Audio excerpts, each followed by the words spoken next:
It was supposed to be a quiet weekend, just me, the water, and the whisper of the real. No noise, no people, no memories. After my wife passed, I couldn't stand the world anymore. Crowded rooms felt suffocating, laughter sounded fake, and every small talk reminded me of her voice. So when my coworker mentioned a hidden lake deep in the forest, a place so quiet you could hear your own heartbeat, I decided to go. He told me locals avoided it. They say the lake doesn't echo, he said, half smiling. I laughed. A lake that doesn't echo? It sounded like a story people tell kids to keep them from wandering too far. The drive ended 5 miles before the lake. The rest I walked, through pine and fog, boots crunching over damp leaves. There was no wind, no birds, nothing. Even my breathing seemed to fade faster than it should. When I finally reached the clearing, I froze. The lake was massive, wide, flat, and too still. The air felt wrong, like sound itself didn't belong there. I shouted just to test it. "Hello!" But my voice went nowhere, no echo. It just vanished, like the lake had swallowed it whole. I set up camp on the bank as dusk bled into the trees. The sky turned copper, and the water reflected none of it. It stayed black, like ink. I cast my line and waited. The stillness was so heavy it felt like being underwater. Hours passed. Nothing. I dozed in my chair until something jerked the line hard enough to pull me half off my seat. I grabbed it, my heart racing. The pull was strong, too strong. I reeled in, my hands shaking, watching the line slice the dark surface. Then, for a split second, I saw something pale beneath the water. A hand. Human. White and bloated, reaching upward. I dropped the rod, stumbled backward, and fell. The line went slack. Whatever it was sank back into the lake. When I picked up the rod again, the line had been cut clean, as if by a knife. I sat there for a long time, frozen, trying to convince myself it was debris, maybe a branch that looked like a hand. But deep down, I didn't believe that. That night, I couldn't sleep. The air in the tent was still, too still. Around midnight, I heard breathing outside, soft, wet, rhythmic. I held my breath, every muscle locked. It was close. I grabbed my flashlight and unzipped the flap. Nothing. Just the lake, black and silent. When I shined the light toward the water, I thought I saw ripples spreading outward, slow and deliberate, like someone had just stepped in. At dawn, I found footprints near the edge, bare feet, small like a woman's, leading straight into the lake. No prints coming back. I stared at them until the wind erased them. That's when I saw something floating far out, hair long and black drifting across the surface. When I blinked, it was gone. I should have left. I even packed, but I didn't. I don't know if it was curiosity or something else, something that whispered, "Stay." That evening, I found an old rowboat half buried in the mud near the bank. It looked rotten but solid enough. I pushed it out and rowed toward the center of the lake. The deeper I went, the thicker the silence became. It wasn't just quiet, it was suffocating. Then I heard it, humming. A woman's voice, faint but unmistakable, coming from below. I froze mid-stroke. The sound grew clearer, a soft lullaby rising through the water. My heart pounded so loud I could barely hear it, but it didn't stop.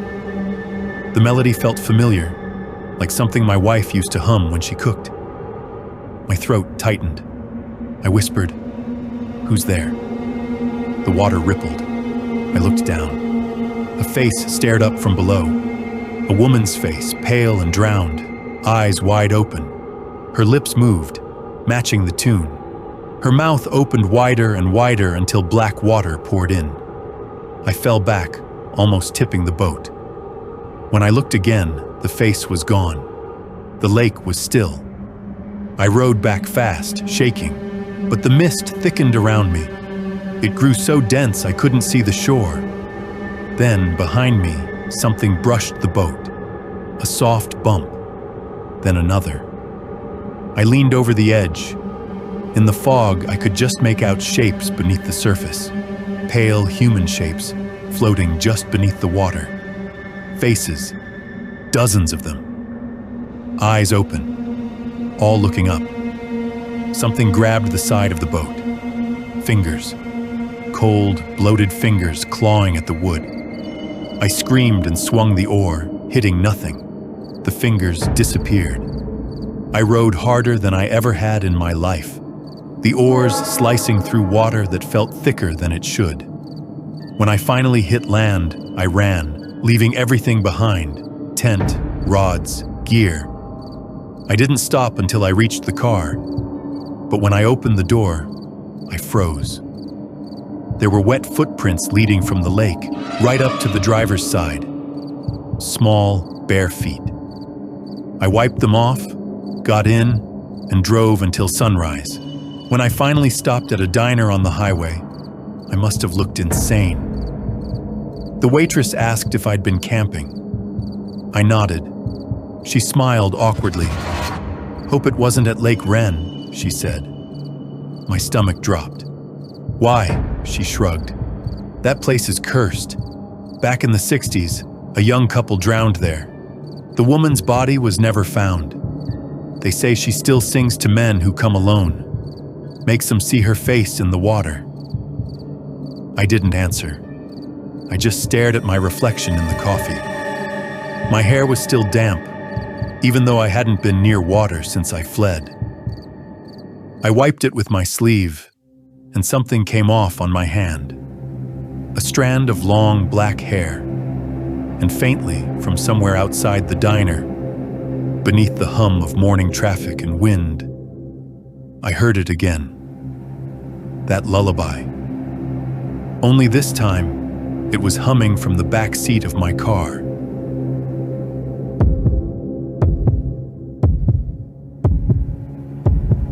The sea at night is a living thing. It breathes, shifts, whispers. Every wave hides a heartbeat. Every ripple carries a secret. I'd been working trawlers for 15 years. Nothing scared me anymore. Not the storms, not the endless black water, not the thought of being alone out there. But that changed the night we pulled something up that should have stayed buried. It was early winter off the coast of Norway. Just me, Henrik, and old Captain Madsen. We were hauling nets near the fjord, chasing cod like usual. The sea was calm at first, unnervingly calm. No wind, no gulls, just a gray sheet stretching forever. Then our sonar lit up with something huge. It wasn't moving like fish, just sitting there. Madsen frowned. "Probably an old wreck," he muttered. But we dropped the nets anyway. When we started pulling them up, they felt heavier than anything I'd ever handled. The winch groaned, cables snapping with the strain. The boat tilted slightly. Whatever we'd caught was massive. "Cut it loose," I said. "It's not worth it." But Madsen was stubborn. A wreck means metal. Metal means money. He kept pulling. When the net finally broke the surface, we all fell silent. It wasn't a wreck. It wasn't anything human. It was a shape, tangled in seaweed and barnacles, long and black, covered in what looked like scales, but duller, harder, almost like rock. Parts of it glistened under the floodlights, and beneath that, we could see movement. "God help us," Henrik whispered. "Is that?" Before he could finish, something moved inside the net, slow, purposeful, like it had just woken up. The boat rocked, the floodlights flickered. "Cut it loose!" I yelled. Madsen hesitated, then the net snapped. The thing hit the deck with a sound like wet meat. It was long, longer than a man, but not fish. Its limbs, yes, limbs, were thin and jointed wrong, folding inward like an insect's. And where a face should have been, there was only smooth, pale skin. No eyes, no mouth, nothing. Then the skin pulsed. A seam opened across the middle like a slit eyelid, revealing rows of small, glassy orbs. Not eyes, more like pearls that moved, tracking each of us. Henrik stumbled back. "What is that?" The thing made a noise then. Not from a mouth, from inside. A deep, wet rumble that shook the deck. Madsen reached for a tarp. "It's injured," he muttered. "We can study." The thing lunged. It was fast. Too fast for something that size. It hit him square in the chest, knocking him into the railing. The boat lurched, and for a split second, I saw Madsen's face before he went overboard. Henrik screamed. I grabbed the nearest thing, a gaff hook, and swung. The blade caught part of the creature's limb, slicing it open. Thick black fluid splattered the deck, stinking of salt and rot. It shrieked, a sound I felt in my skull more than I heard. Lights flickered. The boat engine coughed and died. Then everything went dark. The only sound left was the slap of waves and the rasp of something dragging itself closer. Henrik turned on his flashlight, hands shaking. The beam hit the creature, and for the first time, I saw its full shape. It had a spine, a long, bony ridge that ran up to what looked almost like a human shoulder. Parts of it were wrapped in torn netting, and beneath that, flesh. Not fish, flesh. And there were marks, scars, symbols carved into its skin, burned deep. Henrik whispered, "It's not from here." The thing twitched and went still. We waited, not daring to move. Then the radio crackled. At first it was just static. Then a voice, distant, crackling through the line. "Leave it," it said. "Put it back." Henrik froze. "Who's that?" No answer, just static. "Put it back," the voice repeated, louder this time. The creature's limbs started moving again, twitching like it was waking up. I grabbed a rope and tied the net back over it. "Help me," I said. Henrik didn't move. His eyes were wide, staring at something behind me. When I turned, the door to the cabin was open, swinging slowly. Madsen was standing there, soaking wet, dripping seawater onto the deck. "Madsen?" I whispered. He smiled, a slow, unnatural stretch that didn't reach his eyes. "Told you," he said in a low voice. "Metal means money." His skin looked pale, gray. When he stepped into the light, I saw gills running along his neck. Henrik screamed. I stumbled backward, hitting the railing. The sea below was boiling, I swear it was. The waves rose and fell like something massive was moving underneath. Madsen tilted his head. "You shouldn't have cut it," he said. "You let it breathe." The creature behind me moved again, faster now, thrashing, the deck shaking. The sound it made, it wasn't pain, it was laughter. I ran. I didn't think. I just grabbed the flare gun and fired at it. The light exploded, blinding. For a second, I saw everything. The creature writhing, Madsen's twisted shape reaching for me, Henrik's mouth open in a scream I couldn't hear. And then the boat tilted. Water rushed in. I jumped. The cold hit like knives. I kicked, desperate, the storm roaring around me. When I looked back, the trawler was half under. Madsen stood on the deck, unmoving, watching me. His eyes glowed faintly, like deep-sea lights. Then the boat sank, pulling him and the creature down into the dark. I swam until I couldn't feel my arms. Hours, maybe. I washed ashore near a village, half dead and frozen. The Coast Guard found me the next morning. They said there was no wreck, no debris, no sign of the boat or crew. But when they checked my hands, they found thin cuts across my palms, like I'd been holding barbed wire. Only I hadn't. That night in the hospital, I woke to the sound of water dripping. I thought it was a leak until I realized it was coming from under the bed. When I looked, I saw footprints, wet ones, leading out the door. And faintly, from the hall, I heard a voice, deep, gurgling, impossibly far away. Put it back.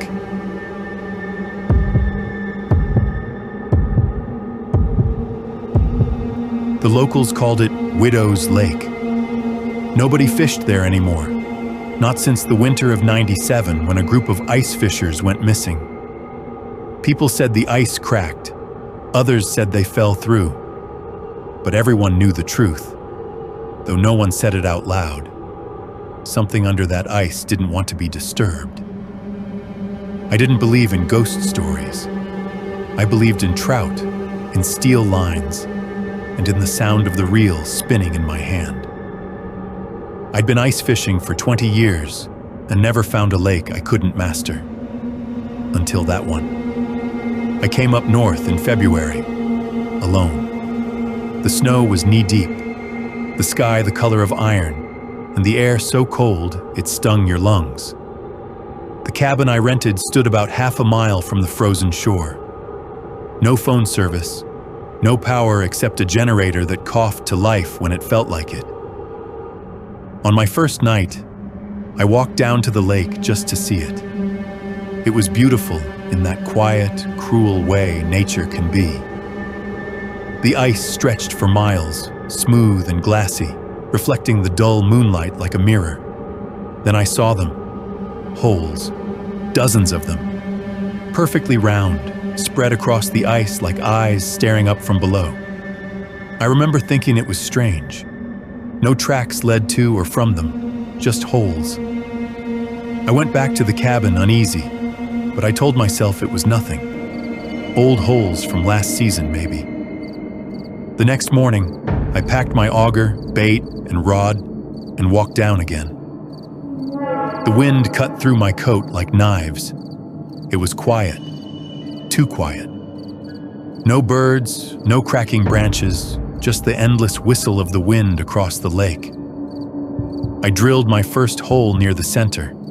The auger bit deep, spinning until it broke through with a hollow pop. The water that came up was darker than usual. Not black, but close. I dropped my line. For a while, nothing. Then the line went tight, violently tight. The rod bent so hard I thought it would snap. Jesus, I muttered, bracing my boots. Whatever was down there was strong. I reeled, the drag whining, my gloves slick with frost. I thought maybe I'd hooked something huge, a pike, maybe even a lake trout the size of my arm. Then the line went slack.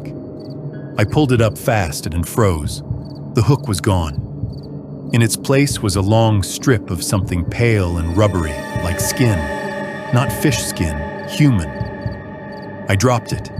It hit the ice with a soft slap and twitched before curling in on itself like a worm.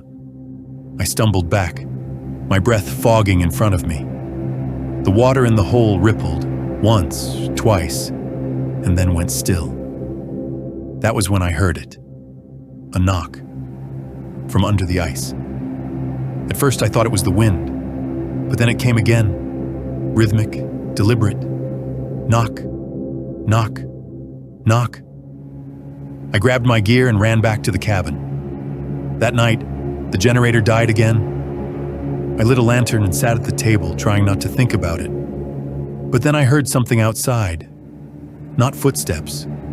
Sliding. Like something dragging across the snow. When I peeked through the frost on the window, I saw shapes on the lake.